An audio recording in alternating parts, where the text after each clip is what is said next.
It was a peaceful Saturday morning, the kind you wait for all week. The sky was clear, birds chirped softly, and my tomato plants were finally ripening. I was wearing my old straw hat, humming an old Johnny Cash song while watering the garden I poured my heart into for over a decade.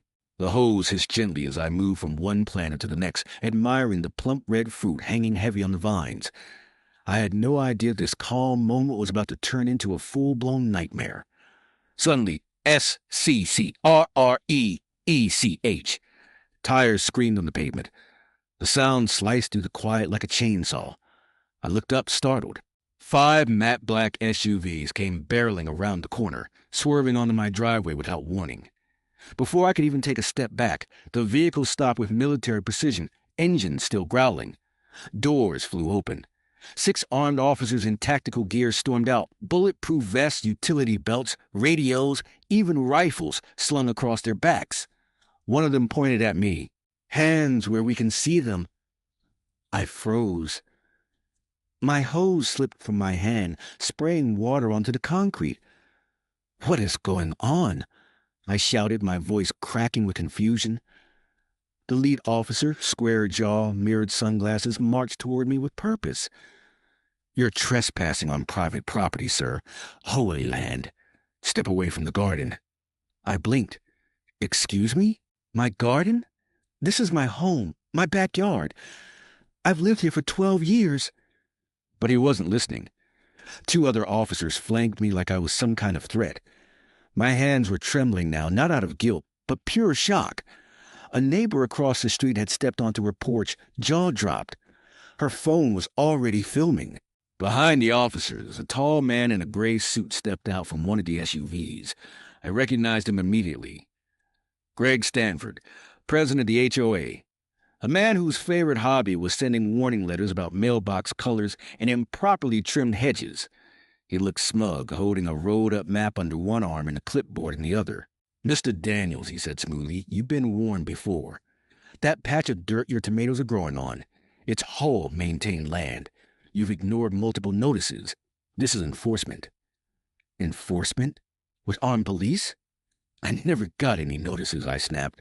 "And I own this land. It's part of my deed." Greg scoffed. "Deeds can be mistaken. Our survey says otherwise." My heart pounded in my ears. Was this even legal? Could an HOA really weaponize law enforcement like this over a couple of tomato plants? And why now, after over a decade of peace? "Do you have a warrant?" I asked, regaining a sliver of composure. The lead officer paused. "We're here to ensure no conflict arises. This is a civil matter, but we were told there was a possible threat to HOA staff." "A threat?" I laughed bitterly. "You mean my watering can?" Greg's smirk widened. "Sir, if you do not vacate the disputed land, we will begin formal proceedings." They turned and began measuring, photographing, inspecting my garden like it was a crime scene. My stomach churned. The injustice was staggering, but I wasn't about to let them take what was mine. I stood there, feet planted firmly on the soil I'd nurtured, eyes burning with fury, as they tried to erase 12 years of peace with one morning raid. They didn't know it yet, but they just picked a fight with the wrong man. The Homeowners Association had always been a thorn in everyone's side. They were the kind of group that made headlines for sending violation letters over someone's American flag being too big or a lawn gnome being aesthetically disruptive. But I played by their rules for years. I mowed my lawn twice a week, painted my fence on schedule, and even replaced my mailbox when they complained it looked too rural. But this wasn't a complaint. This was war. After that humiliating morning raid with armed officers on my property, I demanded a face-to-face meeting with the HOA board. It took place that afternoon in their air-conditioned office at the clubhouse, where they sat behind a long, polished table like some sort of tribunal. Greg Stanford, the HOA president, the same man who stood smugly by while cops invaded my garden, was seated at the center. On either side were his loyal sidekicks, people I'd seen walking around with clipboards pretending to be city officials. Sitting next to Greg was a man in a gray suit with a leather briefcase, the HOA's lawyer. Greg leaned forward. "Mr. Daniels," he said, "we're here to inform you that your property encroaches on HOA, managed green space. Your garden has been out of bounds for at least 3 years. Our most recent land survey confirms it. I reached into my folder and pulled out a copy of my property deed. According to this, that garden is 100% within my boundaries. I've maintained it since I moved in. There's never been an issue. The lawyer didn't even look at the paper. He just smirked and said, "Check again." The room went silent for a moment. I could feel my blood pressure rise. Their tone wasn't just dismissive, it was condescending, manipulative. They weren't here to discuss, they'd already decided. They'd already made their narrative official. "You people never once brought this up in 12 years, I said. "Suddenly it's a problem now? Right after I refused to fund your stupid clubhouse renovation?" Greg gave a tight smile. Property issues can be overlooked until they can't. That was it. That line confirmed it. This wasn't about the land. This was retaliation. Last month, I'd spoken up at a board meeting, called out their irresponsible spending, their misuse of neighborhood dues. Since then, they've been cold. But I never thought they'd sink to this level. I went home furious. My hands trembled as I unlocked my filing cabinet. I pulled out every document I'd ever received from the title company, the county clerk, the previous owner. I unrolled plat maps, blew dust off decades-old papers, and lined everything across my dining table. They wanted me to check again? Fine. I check everything. Hours pass. I didn't eat. I didn't turn on the TV. I just sat with a highlighter and ruler, comparing every boundary line, every legal term I barely understood. The more I read, the more it didn't make sense. Their survey? It was conveniently recent, just 6 months old. But my original boundary maps dated back to 1989. It was clear as day.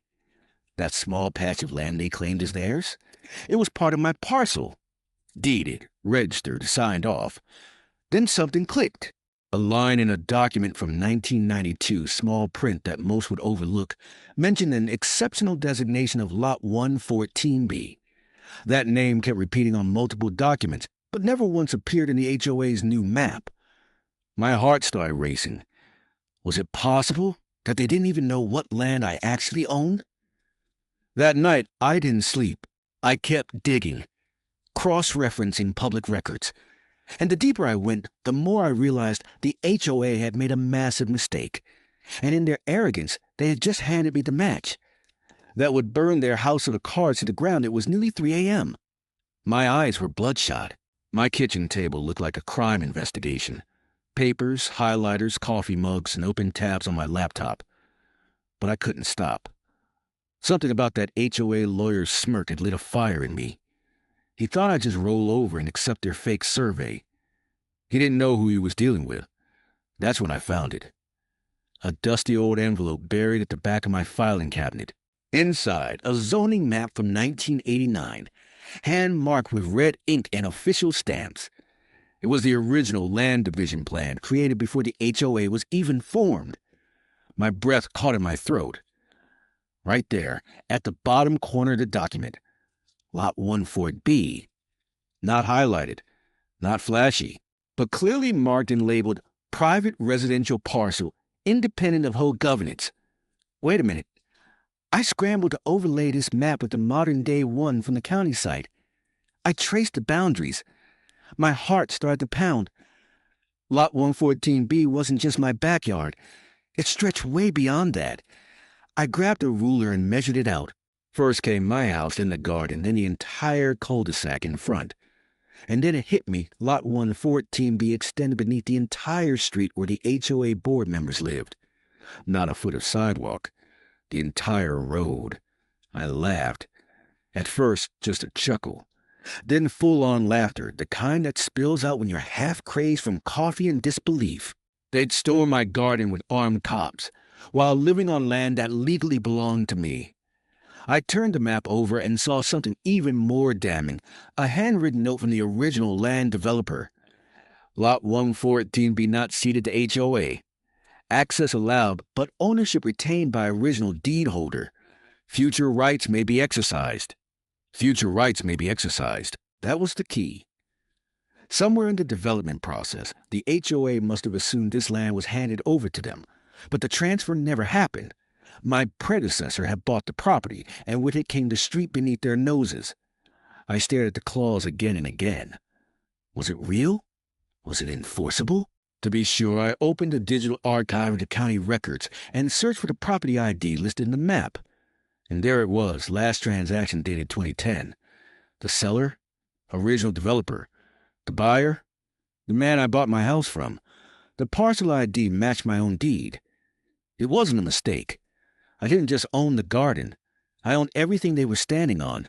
The cul-de-sac, the sidewalk, the road access to their homes, even the tiny park they bragged about during meetings. I wasn't just a homeowner anymore. I was their landlord. It was a breathtaking moment, the kind where your mind catches up slowly to what you're holding in your hands, like discovering buried treasure in your own backyard. And the irony? They pushed me into finding it. If they hadn't tried to humiliate me, I never would have dug this deep. I looked at the old zoning map again, and for the first time in 24 hours, I smiled. The HOA had played dirty, but I had just pulled the ace of spades from a dusty envelope. They thought they were untouchable. But come morning, they were going to learn who really owned the ground they walked on. I didn't sleep that night, but I wasn't tired. The sun had barely risen when I poured a fresh cup of coffee and picked up the phone. I didn't call a lawyer yet.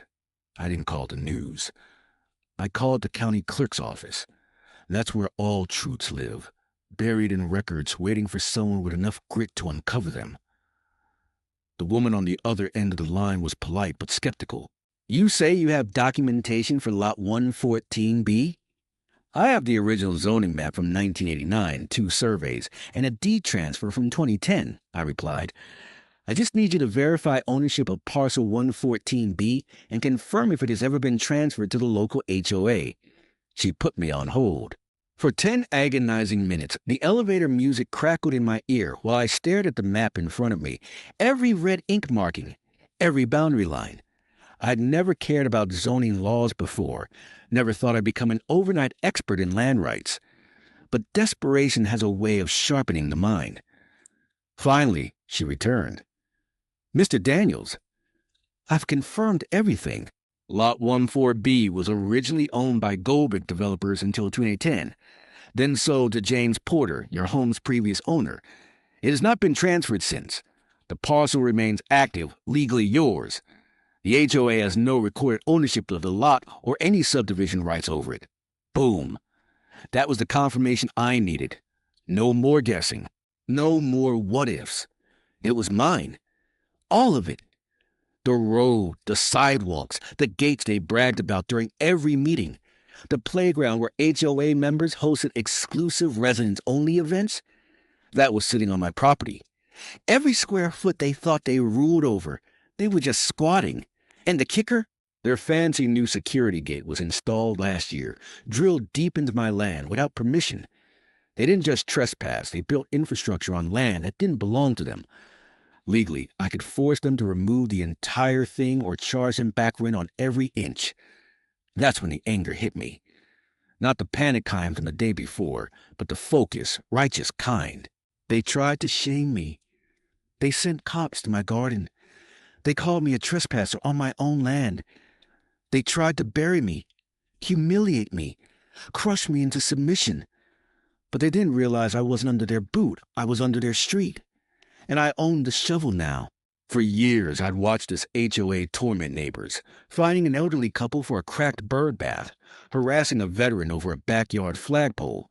They operated like a mini dictatorship, all in the name of community standards. But now, the tables were turning. And I wasn't just going to defend myself. I was going to take everything back. I began making a list. I'd file a formal letter of trespass with the county office. I'd send a cease and desist to the HOA board for using my land without permission. I'd consult a real estate attorney about charging monthly access fees for use of my road. And just for fun, I'd send Greg Stanford, HOA president, a thank you card for motivating me to read my deed. This wasn't revenge. This was correction. For every homeowner who had been silenced, for every absurd rule they enforced, for every ounce of arrogance they wore like a badge, I was going to make sure they remembered this moment. The moment the man they tried to ruin stood up, uncovered the truth and turned it into a weapon. They came from my tomatoes, but I was about to harvest every inch of their empire. I didn't need a lawyer to write this one. I just needed the truth. After I got off the phone with the county clerk and confirmed the land was mine, I sat down at my desk with the zoning map, deed scans, and county documents neatly arranged. I opened a blank email and typed 4 simple, powerful words into the subject line. Cease and desist. You're trespassing. I addressed it directly to Greg Stanford, the HOA president, copied the entire board, attached 6 files, each one a nail in the coffin of their phony claim. I didn't yell. I didn't rant. I let the document speak for me. Here's what I wrote. Dear Mr. Stanford, effective immediately, you are instructed to cease all unauthorized use of my private land, parcel 14B, as outlined in the attached zoning documents, deed records, and historical property filings. The HOA has no legal right to enforce rules, build on, or access this property without written permission. I am prepared to take further legal action, including eviction of OA structures and retroactive land use claims. You may respond within 48 hours if you wish to negotiate access terms. Sincerely, David Daniels, legal owner, Lot 114B. I hit send. And then I waited. I didn't have to wait long. 10 minutes. That's all it took. My phone exploded. Missed calls, voicemails, texts, first from board members I'd barely spoken to, now suddenly using words like urgent and private discussion. One voicemail sounded like a man hyperventilating. Another started with David, buddy. There's clearly been some confusion. Let's talk this out. I just sat there sipping coffee, watching the panic ripple through the very people who had called the cops on me 24 hours earlier. And then came the knock. It was loud, rapid, desperate. I opened the door to find Mark Henderson, the HOA treasurer, standing there with sweat beads rolling down his temple. His tie was crooked, and he was holding a manila folder like it was a peace offering. David, he began, listen, we had no idea. That land stuff, it's probably just a clerical error. Let's not escalate things. We're reasonable people. I leaned against the doorframe, arms crossed. Oh, now you're reasonable? He gave an awkward laugh. Look, no need for lawsuits. Maybe we can negotiate some kind of joint agreement. Access rights. We could even adjust your HOA dues. I cut him off with a smile. I'll think about it. And then I slowly shut the door. I didn't slam it. Just closed it gently enough for the message to settle in. Behind the door, I heard his footsteps retreat fast, like a man walking away from a bomb that had already been triggered. Back inside, I opened my laptop again. I took a screenshot of the zoning map and circled the HOA street in red. Then I created a new email draft titled Use of Private Road Rental Fee Schedule. If they wanted to use my land now, they'd have to pay for it, every inch, every month, every mailbox. That email I sent wasn't just a warning. It was a mirror, and when they looked into it, they didn't see power, they saw panic. The same board that once bullied residents with fines and threats now sat scrambling in an emergency meeting, looking at each other like survivors on a sinking ship. And I was the man who had just yanked the anchor loose. By the next morning, I wasn't just holding proof. I was holding power. At 9 a.m. sharp, I walked into the county recorder's office. Documents in hand, head held high. No appointment, no lawyer, just a man with a mission and the legal right to flip the table on an entire neighborhood. I handed the clerk my paperwork. The 1989 zoning map, my deed showing uninterrupted ownership of Lot 104B, a notarized claim asserting control over the entire parcel, including road access, security gate footprint, sidewalks, and utility connections. She scanned the documents carefully, then looked at me and said, Well, Mr. Daniels, it's all here. The land is legally yours. I nodded. Then I'd like to file a notice of restriction and access rights. In under 2 hours, it was official. A publicly recorded claim now recognized me as the owner of the land beneath the entire cul-de-sac, including the gated entrance to the HOA's most exclusive street. They could still live there, but they couldn't touch a single square foot without my say-so. And that's when the cherry landed on top. At exactly 12:17 p.m., I heard a knock at my door. It was the same sheriff who had marched up my driveway just 1 day earlier, flanked by officers barking orders at me over a garden. But this time, He wasn't shouting. He was holding his hat in both hands, sheepish. "Mr. Daniels," he began, "I'd like to formally apologize. We were acting on what we believe was a legitimate report from the HOA, but after reviewing the county's records, it's clear you were right all along." I let him speak. Honestly, it was satisfying just watching him sweat. "We didn't mean to overstep," he continued, "and we'd like to reassure you that no enforcement action will ever be taken on that claim again." I shook his hand. "Thank you, Sheriff. Just do me a favor. Next time someone sends you to arrest a man for watering his tomatoes, maybe check who actually owns the dirt first." He chuckled nervously and left. 24 hours. That's all it took to go from trespasser to landlord. I drafted formal notices to the HOA board and hand-delivered them later that afternoon. One copy was nailed nicely to their precious community bulletin board.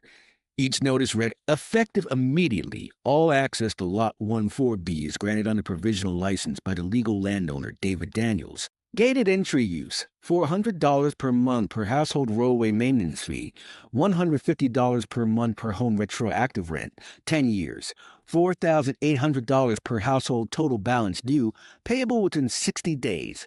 Failure to comply will result in restricted road access and further legal remedies." The street fell into chaos. Residents gathered in driveways, waving papers, shouting at each other. A few tried to call emergency board meetings.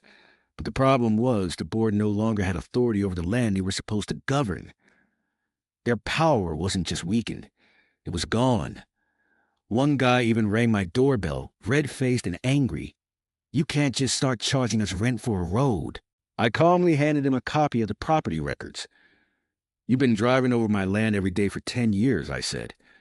"If I'd known, I'd have charged you sooner." He stormed off. "But others?" "Others knocked on my door with hats in hand, asking politely for payment plans. One older couple even offered to pay in advance to avoid conflict. I appreciated that. By the end of the day, I had signed agreements from 6 households. The same HOA that fined people $50 for not trimming their hedges now owed me thousands a month just to use the roads under their own homes. All because they sent armed cops over a tomato garden. They thought I was just another homeowner. Turns out, I was the one who owned their entire street. The next 48 hours felt like something out of a courtroom drama, except I wasn't the one on trial. The HOA board collapsed like a house of cards in a windstorm. By Monday morning, 3 of the 5 board members had formally resigned, citing conflict of interest and unexpected legal complications. Translation: they had no clue how to run an HOA built on land they didn't even own. The once proud Greg Stanford, the man who sent officers to my garden and threatened me with legal action, had vanished from public view. I heard he was staying at his lake house, probably drafting resignation emails between glasses of Chardonnay. That morning, I took a little walk down my new property, the cul-de-sac, the same road I had unknowingly been lord of for over a decade. I carried a hammer, a ladder, and a pair of freshly printed metal signs. I installed them right at the front gate, where every resident and guest could see them. Private road lot 14B trespassers will be tolerated for a fee. I didn't need to threaten anyone. The paperwork had already done that for me. Now it was about sending a message. By lunchtime, I had neighbors knocking on my door like I was the mayor.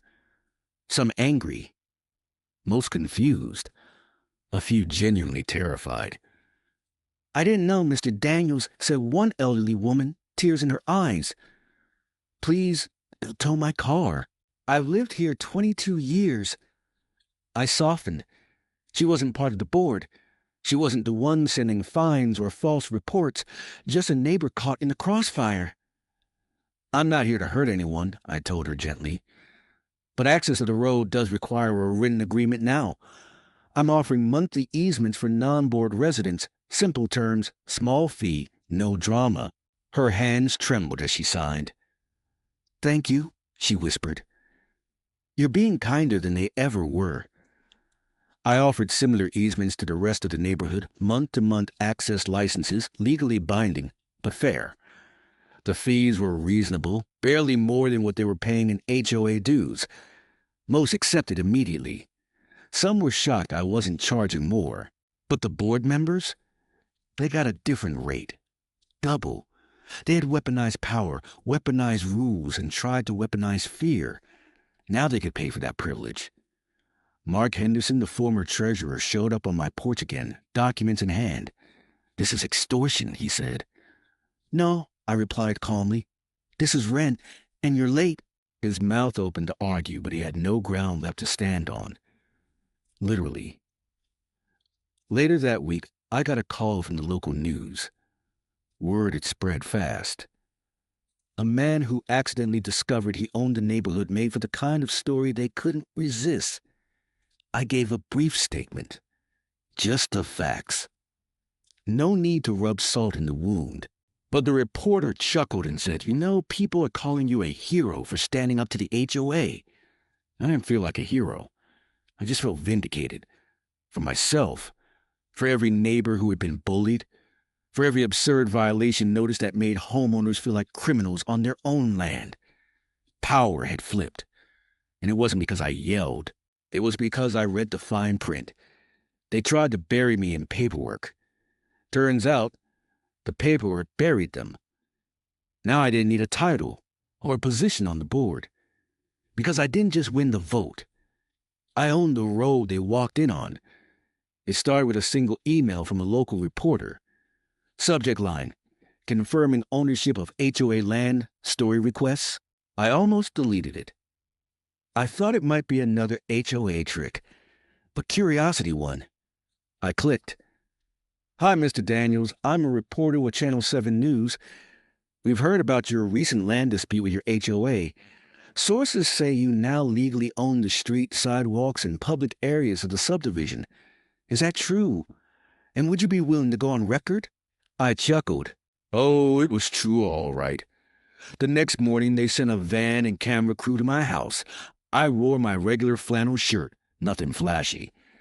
I stood in front of the same tomato garden that had started this whole mess, holding the original zoning map like a war trophy.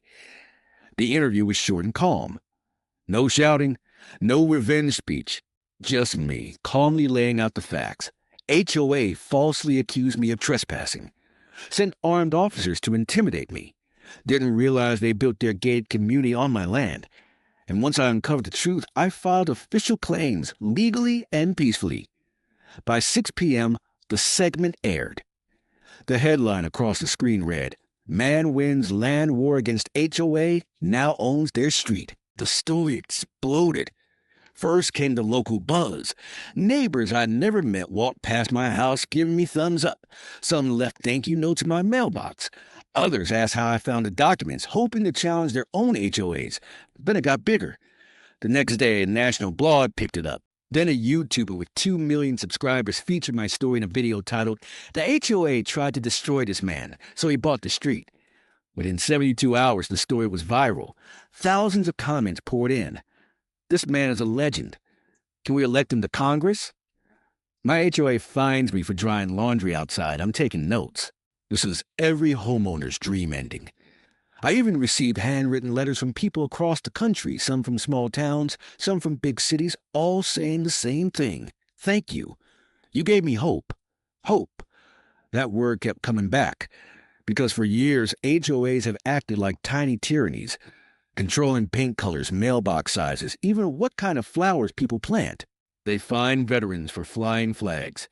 They harass elderly residents for letting their grass grow too tall. They hold power with no empathy. But here was someone, just a regular guy, who fought back. And won. Not with threats, not with lawsuits, but with truth, records, and one golden zoning map. Even lawyers started reaching out, offering pro bono help if I wanted to pursue damages or sue for past interference. I thanked them but declined. I wasn't in it for the money. I'd already proven my point. One night, I turned on the TV and saw a national anchor summarize the story. In a rare twist of poetic justice, a man falsely accused of trespassing by his HOA turned out to be the legal owner of their entire street. After years of abuse by homeowners associations across the country, this story struck a nerve and gave homeowners everywhere a sense of empowerment. I sat on my porch that evening, watching the sun set behind the cul-de-sac. The same cul-de-sac that once symbolized control, intimidation, and HOA pride. now felt like freedom. And all because I chose not to back down. They brought fear. I brought facts. They used fake authority. I used real ownership. In the end, I didn't just win a dispute. I became a reminder to millions of people. Stand your ground. Know your rights. And never let a bully own your peace. To every HOA president who thinks they're a miniature monarch, to every clipboard, carrying board member who believes they're above the people they claim to serve, to every neighborhood tyrant who hides behind bylaws and fine schedules. This one's for you. Remember my story. You might think you can scare people into submission. You might think a fancy title or a rubber stamp letter gives you unlimited power. You might even think the law is on your side simply because you say it louder. But here's the truth. Sometimes the homeowner you try to intimidate isn't confused. He's quiet because he's reading. He's calm because he's calculating. And he's about to flip the script. That was me. You thought I backed down because you filed a false complaint. You thought calling the cops would make me shake. You thought your smug lawyer could make me doubt what I knew in my gut this land was mine. You were wrong. See, power isn't in a logo. It's not in a uniform or a board title. It's not in threats or fines or letters with legalese that you barely understand yourself. Power is in the truth, and the man who holds it owns the game. You wanted me gone over a patch of dirt and a row of tomatoes, but that tiny garden became the symbol of your downfall. Because while you were measuring my grass, I was uncovering your lie. While you were flexing your fake authority, I was holding the deed to your street. And when I walked into that county office with the zoning map in one hand and my ownership papers in the other, it wasn't just a victory, it was justice. Let this be a warning to every HOA bully out there. Before you swing your weight around, check your facts. Before you threaten a homeowner, read the history of your land. Before you try to bury someone in bureaucracy, make sure they don't own the shovel and the ground beneath your feet. Because sometimes the guy you try to ruin is the same guy who ends up charging you rent just to reach your driveway. Let me be clear. I'm not anti-community. I'm not anti-organization. I'm anti-abuse. I'm anti-fear. I'm against the idea that a small group of unelected busybodies should be allowed to ruin lives over mailbox paint or flower colors. Rules should serve people, not the other way around. And if your HOA is more focused on control than compassion, more about punishment than peace, then you deserve what's coming when someone finally reads the fine print. You tried to treat me like a problem. Turns out I was the solution to a system that desperately needed a reality check.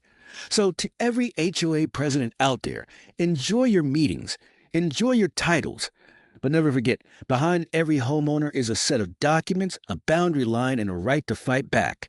Sometimes the smallest plot of land reveals the biggest truth. And sometimes the man you tried to evict ends up becoming your landlord. So check your boundaries, literally.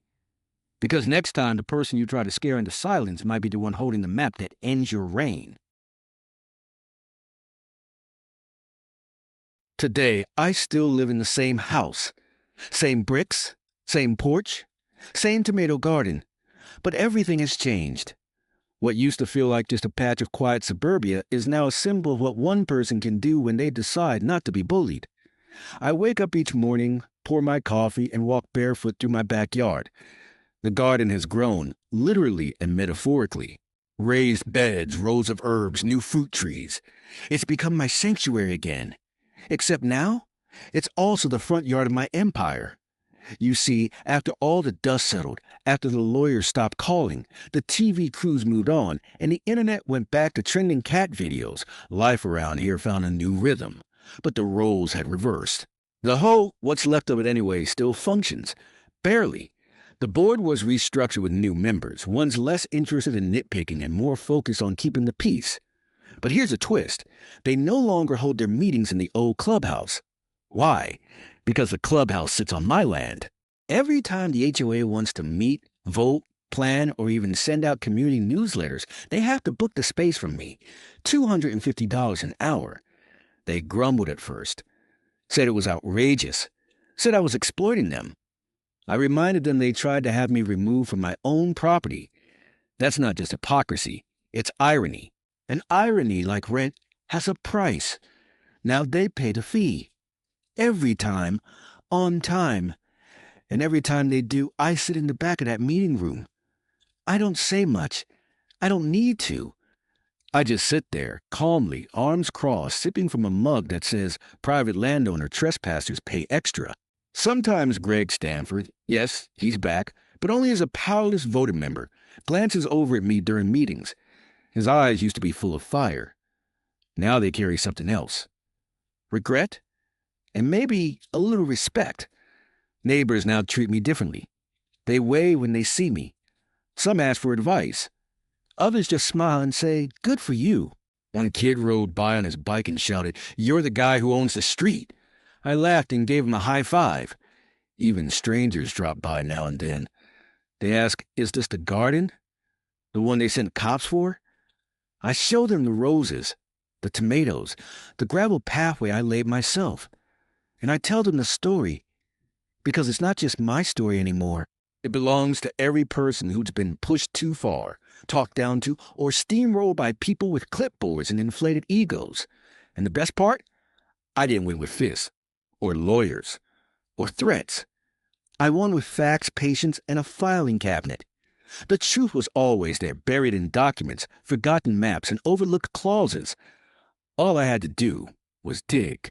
They tried to bury me under paperwork. They didn't realize I was the one holding the shovel. Now I walk these streets with a quiet kind of pride. I'm not out for revenge. I'm just living proof that standing up for yourself with integrity, with brains, can change everything. So yes, today I'm still just a homeowner. But I'm also the landlord, and every time the HOA meets under my roof, pays my invoice, and follows my rules, I sit in the back, just smiling.